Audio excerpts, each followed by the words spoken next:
Baik, Assalamualaikum warahmatullahi wabarakatuh. Selamat siang semuanya. Pada video kali ini, kami dari kelompok 6 akan mempresentasikan terkait facility location atau lokasi fasilitas. Sebelumnya, izinkan saya memperkenalkan teman-teman kelompok saya. Yang pertama ada Lailatul Hidayah Fitri dengan NIM akhir 030. Yang kedua ada Anggi Auliansa dengan NIM akhir 045. Yang ketiga ada Ulfa Utami, NIM akhir 069. Yang keempat ada Muhammad Faris Ardiansa, NIM akhir 090. Dan yang keempat ada saya sendiri, Elvina Damayanti Pohan, NIM akhir 114. Dan yang keenam ada Dawa Ajaisal Amirunsyah, NIM akhir 142. Untuk selanjutnya, saya serahkan kepada teman-teman untuk memaparkan materi. Dipersilahkan.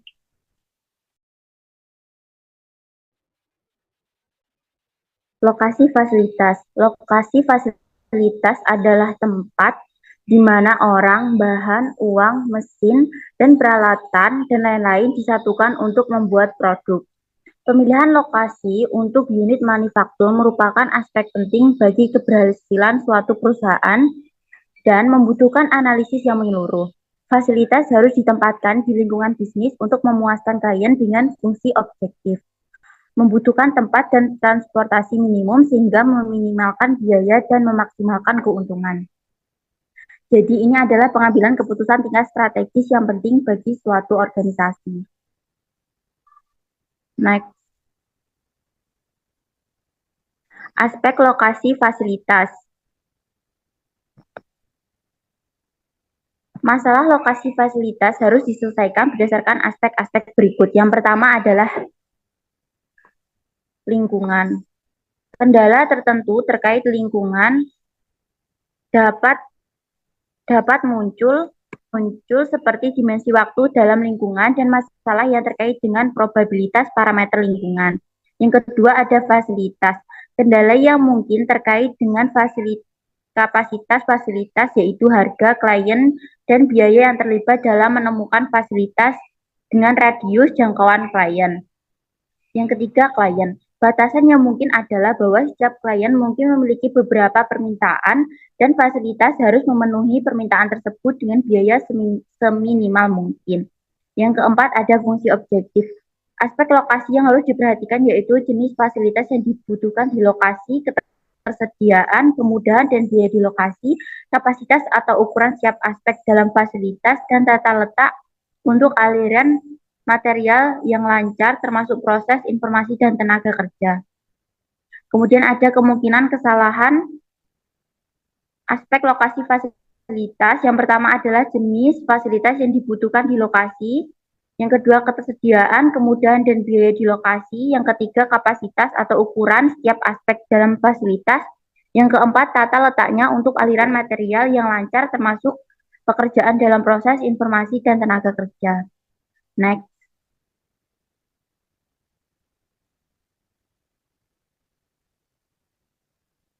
Kemungkinan kesalahan dalam memilih lokasi. Yang pertama adalah bias pribadi, manajemen, atau promotor dapat mengesampingkan keputusan yang logis, investigasi dan analisis yang tepat mungkin tidak dilakukan. Yang kedua yaitu semua faktor penting mungkin tidak dipertimbangkan. Yang ketiga, seringkali kelompok eksekutif inti mungkin tidak suka beralih dari pendirian pribadi mereka. Yang keempat, unit industri dapat didirikan di kawasan industri yang padat, di mana pergerakan barang dan transportasi menjadi sulit.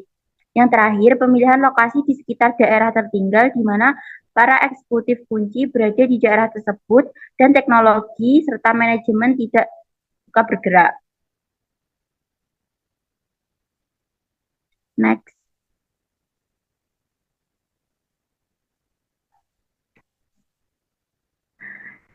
Strategi lokasi fasilitas. Dalam perumusan strateginya, suatu perusahaan harus dapat menentukan yang pertama jenis barang atau jasa yang akan ditawarkan, pasar di mana ia akan bersaing, permintaan di berbagai pasar di mana perusahaan akan beroperasi dari suatu organisasi, dan yang terakhir adalah lokasi fasilitas yaitu layanan dan manufaktur.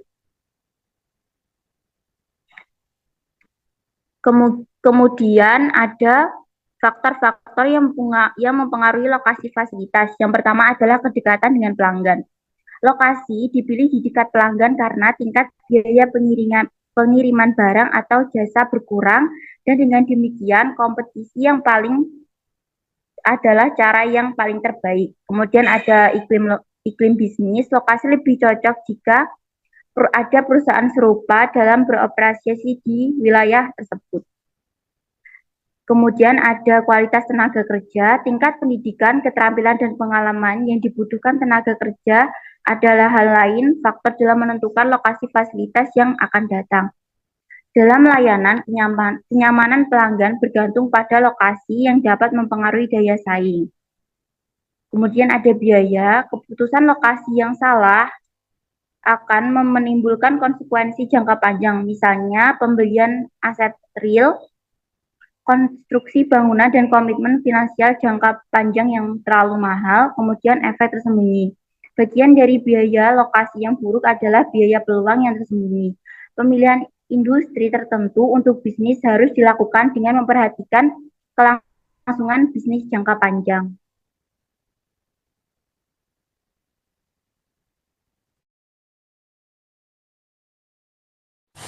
Selanjutnya yaitu menentukan ukuran dan kapasitas fasilitas. Ada dua faktor utama yang menentukan ukuran dan kapasitas fasilitas. Yang pertama yaitu perencanaan kebutuhan sumber daya. Perencanaan kebutuhan sumber daya digunakan untuk merencanakan sumber daya seperti tenaga kerja, kapasitas peralatan, ruang, modal kerja, dan dukungan pemasok. Yang kedua yaitu perencanaan kapasitas berdasarkan faktor keseluruhan atau JPOF. JPOF didasarkan pada pengalaman masa lalu di fasilitas referensi lain yang serupa. Ini digunakan catatan akuntansi dari fasilitas referensi untuk membuat rasio jam kerja atau pekerja, misalnya ke tingkat output. Next.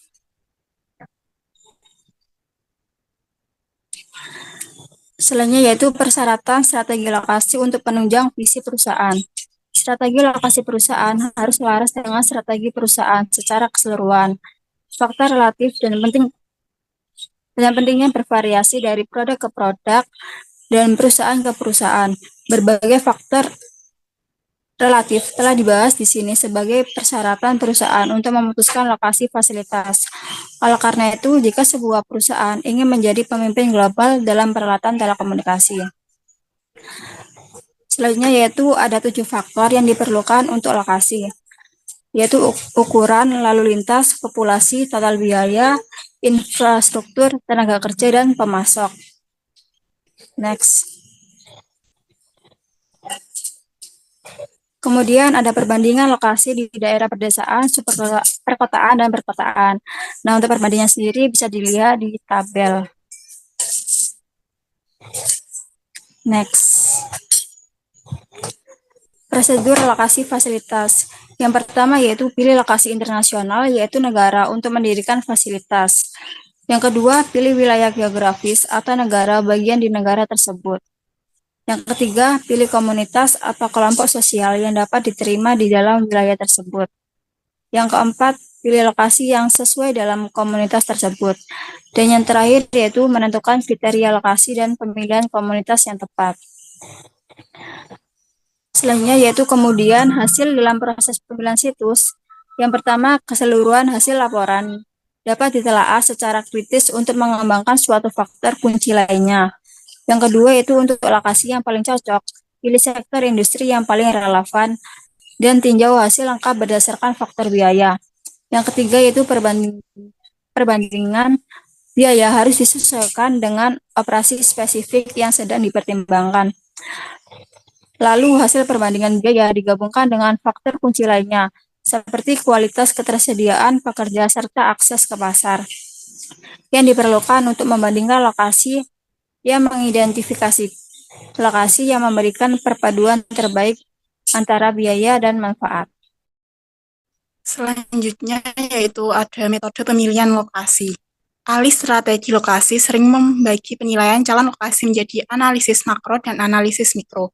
Analisis makro mencakup evaluasi berbagai wilayah dan komunitas, sedangkan analisis mikro mencakup evaluasi situs tertentu. Metode analisis makro utama adalah satu, analisis faktor kuantitatif. Mencakup metode yang didasarkan dijelaskan pada bagian berikut. Yang pertama yaitu sistem peringkat faktor. Yang kedua, pemrograman. Oke, baik. Dikarenakan ada teman saya yang terkendala sinyal, akan saya bacakan bagian metode pemilihan lokasi. Ahli strategi lokasi sering membagi penilaian calon lokasi menjadi analisis makro dan analisis mikro. Analisis makro mencakup evaluasi berbagai wilayah dan komunitas, sedangkan analisis mikro mencakup evaluasi situs tertentu. Metode analisis makro utama itu adalah yang pertama ada analisis faktor kuantitatif, di mana mencakup metode-metode yang didasarkan pada perangkat matematika dan model dan memiliki kriteria objektif tertentu. Metode-metode ini dijelaskan pada bagian berikut, yaitu terbagi menjadi 3. Yang pertama ada sistem peringkat faktor, yang kedua ada pemrograman linier, dan yang ketiga ada pusat gravitasi. Di mana ada contoh analisis faktor kuantitatif. Beberapa ruang pamer mobil terletak sesuai dengan kisi-kisi berikut yang mewakili koordinat lokasi untuk setiap showroom. Apa lokasi terbaik untuk gudang seluler baru atau fasilitas penyimpanan sementara hanya mempertimbangkan jarak dan kuantitas yang terjual per bulan. Nah, solusinya kita harus menggunakan beberapa langkah berikut. Yang pertama, itu pertama-tama identifikasi fasilitas yang ada pada bidang 2 dimensi dan menentukan koordinatnya. Langkah kedua, membutuhkan informasi volume pada kegiatan bisnis di fasilitas yang ada. Dan langkah yang ketiga, lalu menghitung koordinat menggunakan rumus yang ada. Next.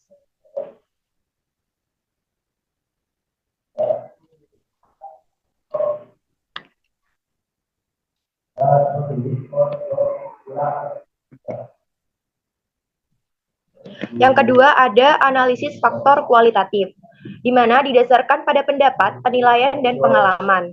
Metode ini tidak memiliki banyak perhitungan matematis dan opening eksekutif yang sangat berpengalaman adalah hal yang paling penting. Dalam kategori ini ada 2 model, yaitu model Delphi analitik dan proses hierarki analitik. Untuk contohnya sendiri, yang model Delphi analitik itu merupakan salah satu pendekatan untuk mengatasi keputusan lokasi yang lebih kompleks, adalah dengan menggabungkan faktor tangible dengan intangible ke dalam proses pengambilan keputusan. Analitik Delphi model terdiri dari 5 langkah, yaitu buat 2 panel Delphi, lalu kenali ancaman dan peluang, lalu menentukan arah organisasi, kembangkan alternatif, dan yang terakhir prioritaskan alternatif. Untuk yang proses hierarki analitik, itu merupakan proses ketika penilaian nilai kompleks, proses hierarki analitik untuk mengevaluasi penilaian nilai secara kuantitatif yang dapat digunakan. Contohnya, pembeli sekarang harus mengembangkan satu set perbandingan berpasangan untuk menentukan pentingnya kriteria. Jika pembeli percaya bahwa insentif sama-sama lebih penting daripada logistik, nilai 2 menyatakan penilaian ini. Namun, jika insentif cukup lebih penting daripada tenaga kerja, nilai 3 sudah sesuai untuk diberikan. Next.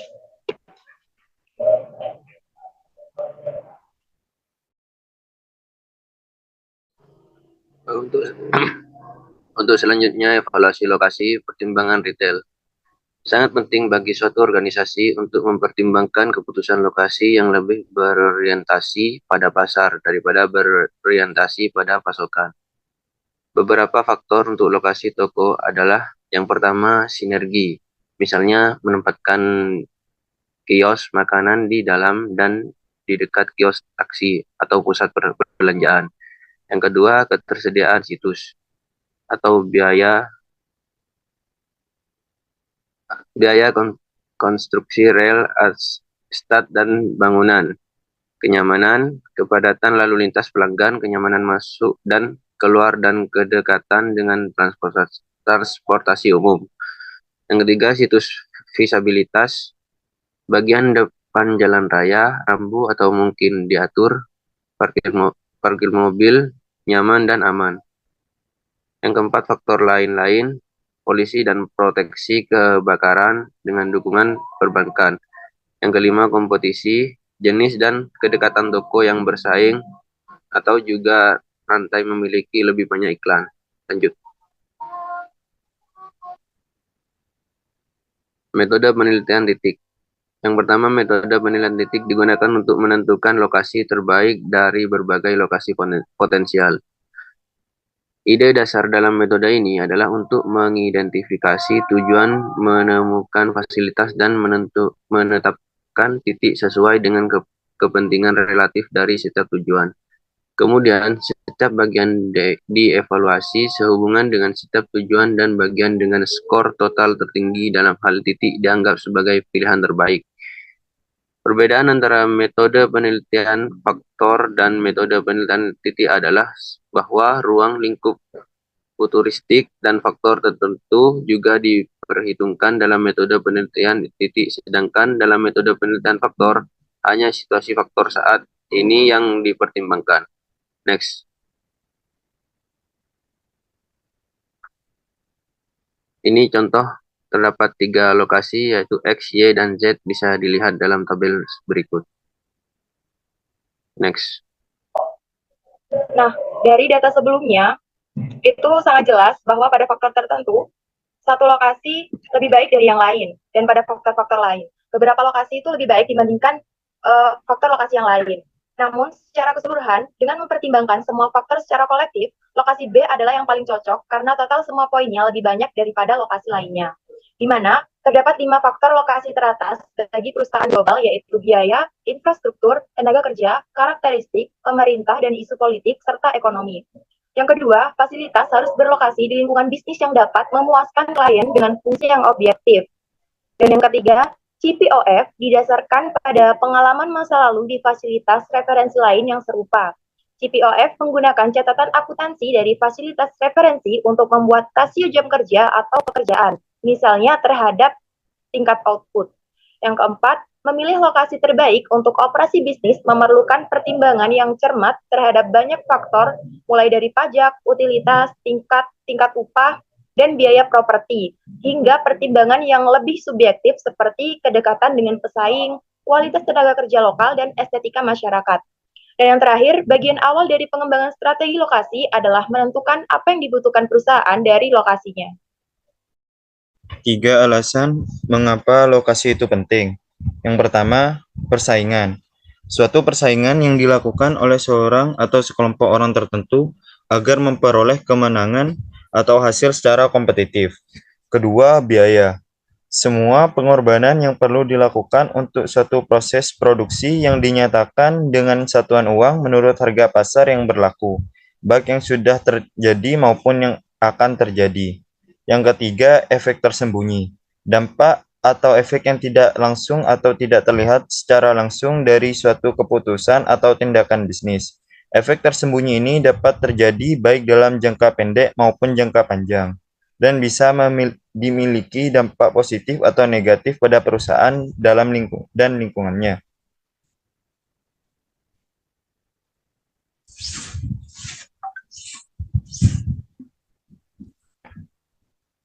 Selanjutnya, teknik pemilihan lokasi.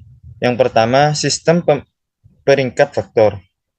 Sistem peringkat faktor merupakan metode atau sistem untuk mengidentifikasi dan mengevaluasi faktor-faktor kunci yang mempengaruhi kinerja atau hasil bisnis. Dalam sistem ini, faktor-faktor tersebut diberikan peringkat atau skor berdasarkan tingkat kepentingan terhadap hasil bisnis yang diinginkan. Untuk melakukan sistem peringkat faktor, langkah-langkah dapat dilakukan antara lain. Yang pertama, identifikasi faktor-faktor kunci yang paling mempengaruhi kinerja bisnis. Yang kedua, beri skor pada setiap faktor berdasarkan tingkat pentingnya terhadap hasil bisnis yang diinginkan. Contohnya, dalam perusahaan retail, faktor-faktor kunci dapat meliputi penjualan laba, pangsa pasar, kepuasan pelanggan, dan lain-lain. Selanjutnya, kedua, sistem pemrograman linier merupakan metode matematika yang digunakan untuk menyelesaikan berbagai masalah optimasi dalam bisnis dan teknik, seperti masalah alokasi sumber daya, produksi, distribusi, dan transportasi. Sistem programan linier melibatkan langkah-langkah berikut. Yang pertama, merumuskan model matematika dari masalah. Model matematika ini terdiri dari fungsi tujuan yang ingin dimaksimalkan atau diminimalkan. Yang kedua, menggambar grafik bidang visible region. Bidang visible region atau wilayah yang memenuhi semua batasan dalam model matematika. Yang ketiga, menemukan titik optimal. Titik optimal atau solusi terbaik yang memaksimalkan atau meminimalkan fungsi tujuan dalam wilayah visible region. Yang terakhir, mengevaluasi hasil dan menafsirkan hasil dalam konteks masalah yang diselesaikan. Ketiga, sistem pusat gravitasi atau Center of Gravity, COG, merupakan metode analisis lokasi yang digunakan untuk menemukan titik pusat dari sekelompok titik-titik tertentu. Dalam sistem pusat gravitasi, setiap titik diberi bobot atau nilai tertentu yang mewakili tingkat pentingnya dalam analisis. Setelah bobot ditentukan, sistem menghitung koordinat pusat gravitasi dari titik tersebut. Titik-titik ini kemudian dapat digunakan sebagai tujuan untuk menemukan lokasi yang optimal.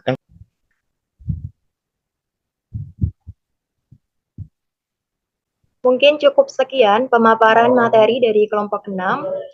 Bila ada pertanyaan, bisa ditaruh di kolom komentar di GCR. Sekian, terima kasih. Wassalamualaikum warahmatullahi wabarakatuh.